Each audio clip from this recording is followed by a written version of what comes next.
ഭാരതകേസരി മന്നത്ത് പത്മനാഭന്റെ 54-ാം സമാധി ദിനത്തിൽ ഒരു നൂറ്റാണ്ട് മുൻപത്തെ ദീപ്ത സ്മരണകൾ അയവിറക്കുകയാണ് ചരിത്രഭൂമിയായ വൈക്കം. ദേശീയ സ്വാതന്ത്ര്യ സമര ചരിത്രത്തിൽ നാഴികക്കല്ലായി മാറിയ വൈക്കം സത്യാഗ്രഹത്തിലെ കനൽ ചിതറുന്ന ഏടുകളിൽ പ്രധാനപ്പെട്ട സവർണജാഥയ്ക്ക് മന്നത്ത് പത്മനാഭൻ നേതൃത്വം നൽകിയിട്ട് 100 സംവത്സരം പൂർത്തിയാകുക കൂടിയാണ്. സാമൂഹിക അനാചാരങ്ങളുടെ ഭാഗമായി സഞ്ചാര സ്വാതന്ത്ര്യം നിഷേധിക്കപ്പെട്ടവർക്ക് അത് നേടിയെടുക്കുവാനായി ആരംഭിച്ച പ്രക്ഷോഭത്തിൻ്റെ ഭാഗമായി മന്നത്ത് പത്മനാഭൻ വൈക്കത്ത് നിന്ന് സവർണജാഥ ആരംഭിച്ചത് 1924 നവംബർ 1-ാം തീയതിയാണ്. മന്നത്തിൻ്റെ സവർണജാഥയെ തടയുവാൻ സമരത്തെ എതിർക്കുന്ന യാഥാസ്ഥിതികവാദികൾ ആദ്യം ഉന്നയിച്ചത് മന്നം നേതൃത്വം നൽകുന്ന നായർ സമുദായത്തിന് യാതൊരു നിയന്ത്രണങ്ങളും ഇല്ലാതിരിക്കെ എന്തിനാണ് സത്യാഗ്രഹ പ്രക്ഷോഭത്തിന് നേതൃത്വം നൽകുന്നതെന്ന ചോദ്യമാണ്.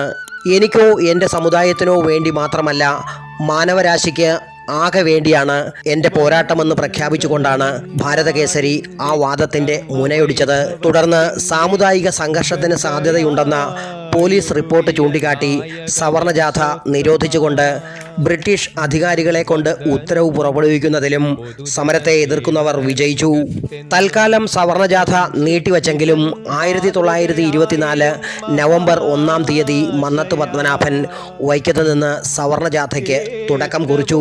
സവർണജാഥയ്ക്ക് തുടക്കം കുറിച്ചുകൊണ്ടുള്ള മഹാസമ്മേളനത്തിൽ അന്ധകാരത്തോടിനടുത്ത് അവർണർക്ക് പ്രവേശനമില്ലെന്ന് രേഖപ്പെടുത്തി സ്ഥാപിച്ചിരിക്കുന്ന തീണ്ടൽ പലക തച്ചു തകർത്ത് വൈക്കം കായലിൽ തള്ളണമെന്ന് മന്നത്ത് പത്മനാഭൻ ആഹ്വാനം ചെയ്തു.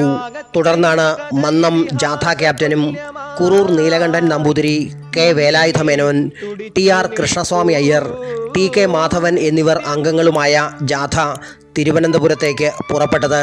സ്വീകരണ സ്ഥലങ്ങളിൽ സാമൂഹിക അനാചാരങ്ങൾ അവസാനിപ്പിക്കുവാനും സഞ്ചാര സ്വാതന്ത്ര്യം അനുവദിക്കുവാനുമുള്ള സന്ദേശങ്ങൾ തൻ്റെ അനിതര സാധാരണമായ വാഗ്ധോരണി കൊണ്ട് മന്നം വിശദീകരിച്ചപ്പോൾ കേരളമാകെ ഉയർന്നത് നവോത്ഥാനത്തിൻ്റെ കൊടുങ്കാറ്റാണ്. 12 ദിവസം കൊണ്ട് തിരുവനന്തപുരത്ത് എത്തിയ ജാഥയിൽ തിരുവിതാംകൂർ ഭരണാധികാരിയായിരുന്ന മഹാറാണി സേതുലക്ഷ്മി ഭായിയെ നേരിൽ കണ്ട് മന്നത്ത് പത്മനാഭൻ സഞ്ചാര സ്വാതന്ത്ര്യം അനുവദിക്കുവാൻ ആവശ്യപ്പെട്ടുകൊണ്ടുള്ള വൈക്കം മെമ്മോറിയൽ സമർപ്പിച്ചു. ചരിത്ര പണ്ഡിതനും റിട്ടയേർഡ് ഹെഡ് മാസ്റ്ററും 1405 നമ്പർ പടിഞ്ഞാറേക്കര NSS കരയോഗത്തിൻ്റെ മുൻ പ്രസിഡന്റുമായ AK ശരത്ചന്ദ്ര ബോസ് മാസ്റ്ററുടെ വാക്കുകൾ. അദ്ദേഹം ജീവിച്ചത് തന്നെ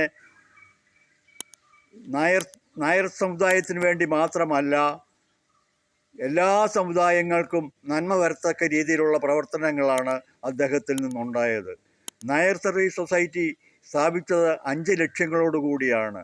അതിൽ 5-ാമത്തെ ലക്ഷ്യം എന്ന് പറഞ്ഞാൽ ഹരിജനോദ്ധാരണത്തിന് വേണ്ടി നായർ സർവീസ് സൊസൈറ്റി സുശക്തമായിട്ട് പ്രവർത്തിക്കണം എന്നുള്ളത് അദ്ദേഹം അതിൽ എഴുതി ചേർത്തിട്ടുണ്ടായിരുന്നു.